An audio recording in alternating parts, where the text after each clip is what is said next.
Now that we've defined our layout, let's go ahead and begin defining the electrical characteristics of each equipment. Select any equipment by single-clicking on it, and you'll see a summary of its input data here, while overall project and network statistics are displayed below it for easy tracking. Additionally, detailed input data can be viewed by clicking on the Properties drop-down.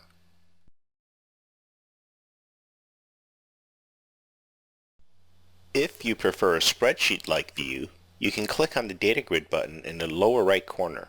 Equipment can be selected and edited from this interface with search and column sorting there to assist navigation within larger systems. To go back, just click on the one-line button in the lower right corner. Zendy provides several ways for you to define the properties of your electrical equipment.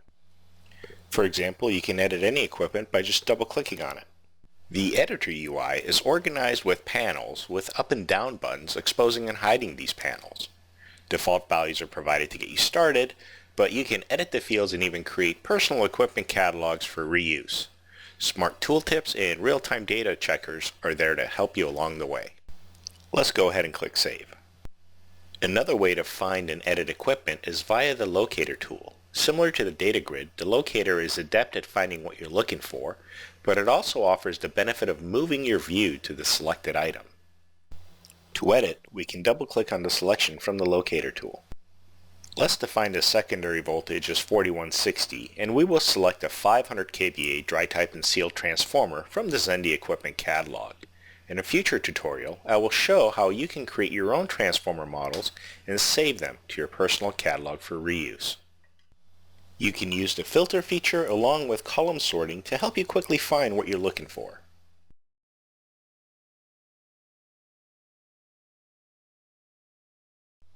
Here we can choose the windings, include a cooling factor and class code, along with protective devices. Let's place a fuse on the primary and a breaker on the secondary of this transformer. We will leave them as they are, but you can further define each protective device by clicking on its name.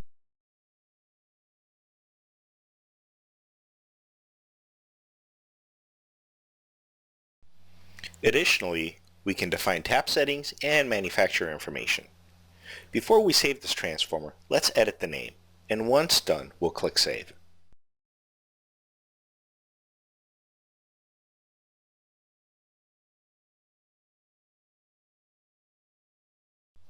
You will now see the new data reflected along with the addition of the protective devices to your one-line diagram. Voltages have also been automatically updated throughout the system. Now let's hide the Locator tool and edit the second transformer by double-clicking on it. We will define the secondary voltage for this transformer as 480 volts and select the 500 kVA standard dry type transformer, and then we'll click Select.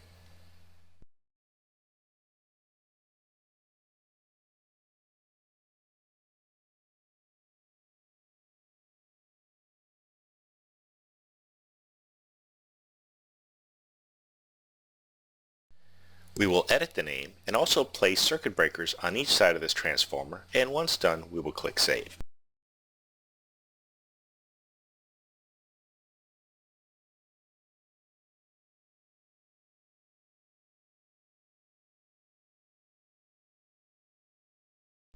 Note that now the property fields are populated with all the data we just defined, and all other network data and voltages have been updated as well.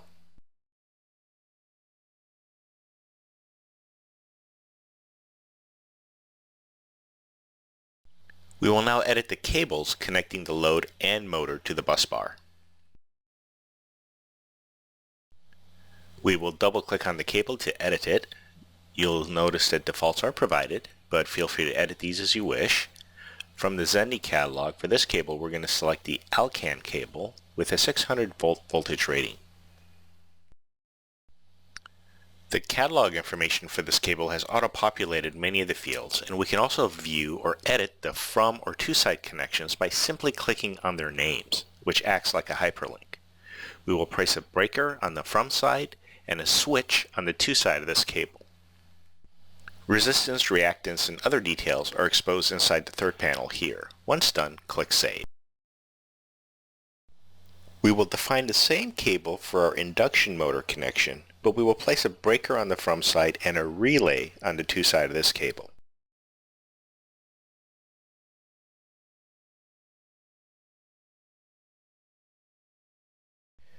We will now define our load as a 20 amp unit with a power factor of 85%. We have 3 load models and 3 connection types to choose from, but let's keep the load model as constant kVA with a Y solidly grounded connection.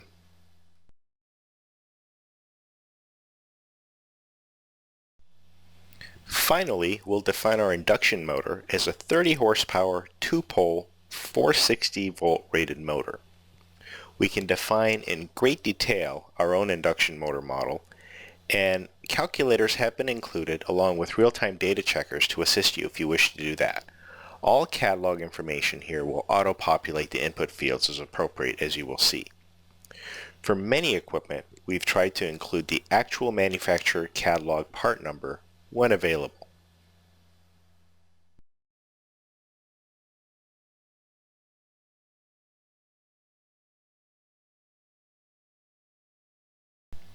Let's go ahead and click Save.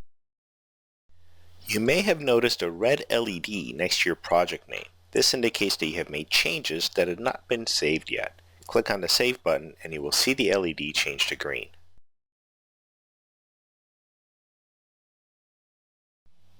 Next, let's enhance the back annotation of information to our one-line diagram by clicking on the Settings button. Let's select Catalog Name so we can have this information annotated back to the one line. You can also modify your project description from here if you wish. For the utility source, let's bring back the short circuit kVA value, while we also bring back rated power for both motor and load equipment.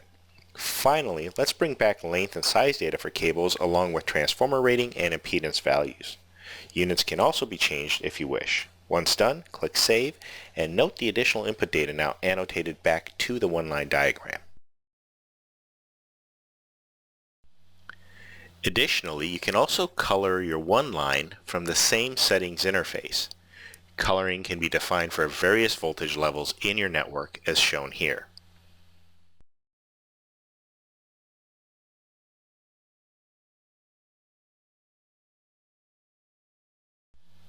You will note that the LED next to our project name has turned red again, so let's go ahead and save the project and all the changes that we made so far.